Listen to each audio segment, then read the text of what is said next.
The Daisy by Hans Christian Andersen. Now listen, in the country close by the high road stood a farmhouse. Perhaps you have passed it by and seen it yourself. There was a little flower garden with painted wood palings in front of it. Close by was a ditch, and on its fresh green bank grew a little daisy. The sun shone as warmly and brightly upon it as on the magnificent flower gardens, and therefore it thrived well. One morning it had quite opened, and its little snow-white petals stood round the little yellow center, like the rays of the sun. It did not mind that nobody saw it in the grass, and that it was a poor, despised flower. On the contrary, it was quite happy, and turning towards the sun, looking upwards, and listening to the songs of the lark high up in the air. The little daisy was as happy as if the day had been a great holiday, but it was only Monday. All the children were at school, and while they were sitting on the form and learning their lessons, it sat on its thin green stalk and learned from the sun and from its surroundings how kind God is, and rejoiced that the song of the little lark expressed so sweetly and distinctly its own feelings. With a sort of reverence, the daisy looked up to the bird that could fly and sing, but it did not feel envious. "I can see and hear," it thought. "The sun shines upon me, and the forest kisses me. How rich I am!"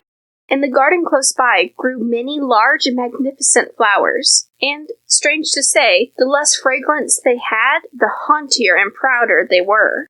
The peonies puffed themselves up in order to be larger than the roses, but size is not everything.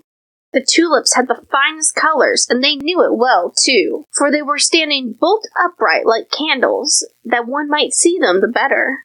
In their pride, they did not see the little daisy, which looked over to them and thought, "How rich and beautiful they are! I am sure the pretty bird will fly down and call upon them. Thank God I stand so near, and can at least see all the splendor." And while the daisy was still thinking, the lark came flying down, crying, "Tweet, tweet." But not to the peonies and tulips. No, into the grass, to the poor daisy. Its joy was so great that it did not know what to think. The little bird hopped around it and sang, "How beautifully soft the grass is, and what a lovely little flower with its golden heart and silver dress is growing here."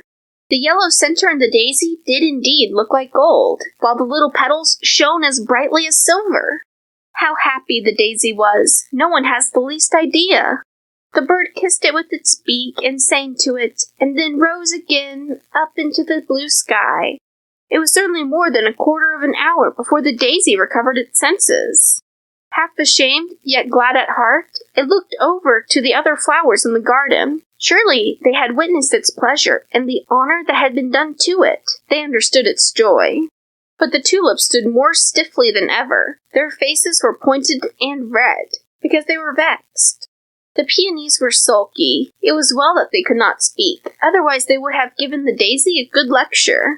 The little flower could very well see that they were ill at ease and pitied them sincerely. Shortly after this, a girl came to the garden with a large, sharp knife.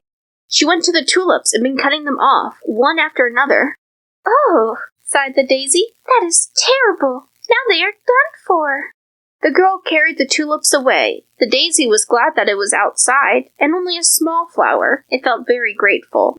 At sunset, it folded its petals and fell asleep, and dreamed all night of the sun and the little bird. On the following morning, when the flower once more stretched forth its tender petals like little arms towards the air and light, the daisy recognized the bird's voice, for what it sang sounded so sad. Indeed, the poor bird had good reason to be sad, for it had been caught and put into a cage close by the open window. It sang of the happy days when it could merrily fly about, of fresh green corn in the fields, and of the time when it could soar almost up to the clouds. The poor lark was most unhappy as a prisoner in a cage. The little daisy would have liked to help it, but what could be done? Indeed, it was very difficult for such a small flower to find out. It entirely forgot how beautiful everything around it was, how warmly the sun was shining, and how splendidly white its own petals were.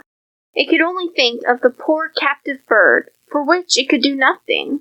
Then 2 little boys came out of the garden. One of them had a large, sharp knife. like that with which the girl had cut the tulips.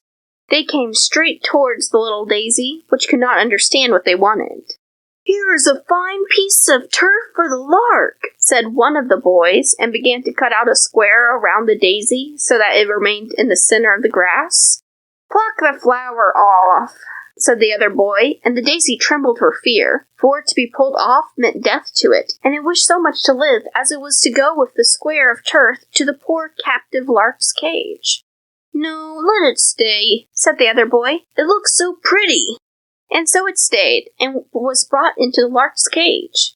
The poor bird was lamenting its lost liberty, and beat its wings against the wire, and the little daisy could not speak or utter a consoling word, much as it would have liked to do so. So the forenoon passed. "I have no water," said the captive lark.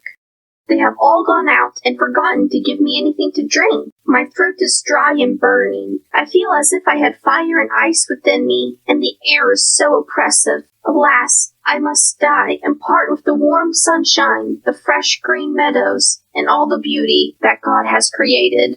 And it thrust its beak into the blade of grass to refresh itself a little.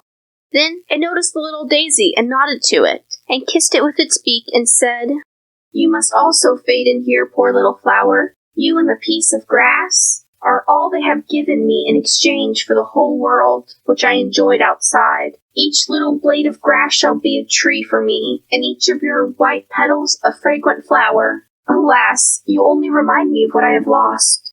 "I wish I could console the poor lark," thought the daisy. It could not move one of its leaves, but the fragrance of its delicate petals streamed forth, and was so much stronger than such flowers usually had. The bird noticed it, although it was dying with thirst, and in its pain torn up the green blades of grass. It did not touch the flower. In the evening came, and nobody appeared to bring the poor bird a drop of water. It opened its wings and fluttered about in its anguish. A faint and mournful "tweet, tweet" was all it could utter. Then it bent its little head towards the flower, and its heart broke for want and longing. The flower could not, as on the previous evening, fold up its petals and sleep. It dropped sorrowfully. The boys only came the next morning. When they saw the dead bird, they began to cry bitterly, dug a nice grave for it, and adorned it with flowers. The bird's body was placed in a pretty red box. They wished to bury it with royal honors. While it was alive and sang, they forgot it, and let it suffer want in the cage. Now they cried over it, and covered it with flowers. The piece of turf, with the little daisy in it, was thrown out on the dusty highway. Nobody thought of the flower which had felt so much for the bird, and had so greatly desired to comfort it. Hello listeners, in this video I used from VoiceMod 3.